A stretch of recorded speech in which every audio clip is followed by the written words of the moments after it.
ಮುಂಜಾನೆಯ ಮೊದಲ ಸೂರ್ಯರಶ್ಮಿ, ಭುವಿಯ ತಾಗಿದೊಡೆ ಕೋಳಿಯ ಕೂಗು, ಕತ್ತಿಗೆ ಕಟ್ಟಿರುವ ಗಂಟೆಯ ಸದ್ದು ಮಾಡುವ ಎತ್ತಿಗೆ ನೊಗವ ಕಟ್ಟಿಕೊಂಡು ಧೂಳೆಬ್ಬಿಸಿಕೊಂಡು ಹೊಲಕ್ಕೆ ಹೊರಡುವ ರೈತರು.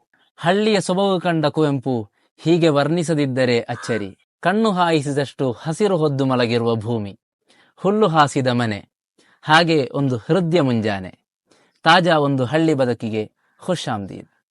ಪ್ರಕೃತಿಯ ಸೊಬಗನ್ನು ವರ್ಣಿಸದ ಕವಿಗಳಾರು? ಕುವೆಂಪು, ಕಾರಂತಜ್ಜ, ತೇಜಸ್ವಿ ಮೊದಲಾದಿಯಾಗಿ ಕನ್ನಡದ ಮೇರು ಲೇಖಕರ ಬರಹದ ಮುಖ್ಯ ವಸ್ತು ಹಳ್ಳಿ ಬದುಕೇ ಆಗಿತ್ತು.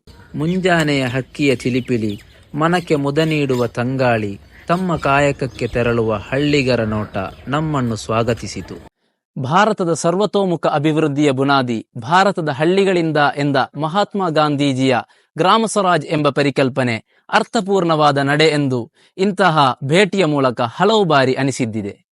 ಈ ಮಧ್ಯೆ ಹಳ್ಳಿಗ ಮಧುಕರ್ ಅವರ ಆತ್ಮೀಯ ಆತಿಥ್ಯ ಸ್ವೀಕರಿಸಿ ಅವರ ಮನೆಯತ್ತ ಹೊರಟವು. ಹುಲ್ಲು ಹಾಸಿದ ಹೆಂಚು, ಮಣ್ಣು ಸಾರಿಸಿ ಕಟ್ಟಿದ ಗೋಡೆಗಳು, ಗೋಡೆಗೆ ಒರಗಿಸಿಟ್ಟ ಹಾಸುಗಲ್ಲು, ನಿತ್ಯ ಕಾಂಕ್ರೀಟು ಕಾಡಿನೊಳಗೆ ಬದುಕುತ್ತಿರುವ ನಮ್ಮ ಕಣ್ಣಿಗಂತೂ ಹಬ್ಬದೂಟ. ಬೆಳಗ್ಗೆದ್ದು ತನ್ನದೇ ಮನೆಯ ದನದ ಕೆನೆ ಹಾಲಿನ ಚಹಾದೊಂದಿಗೆ ಹಳ್ಳಿಗ ತನ್ನ ದಿನದ ಕಾಯಕಕ್ಕೆ ಚಾಲನೆ ನೀಡುತ್ತಾನೆ. ಇರುವಷ್ಟು ಜಮೀನಿನಲ್ಲಿ ಕೃಷಿ ಮಾಡುತ್ತಾ ತನ್ನೊಳಗೆ ತಾನೇ ಸಂತೃಪ್ತನಾದ ಹಳ್ಳಿಗನೇ ಸಂಪೂರ್ಣ ಸ್ವಾವಲಂಬಿ.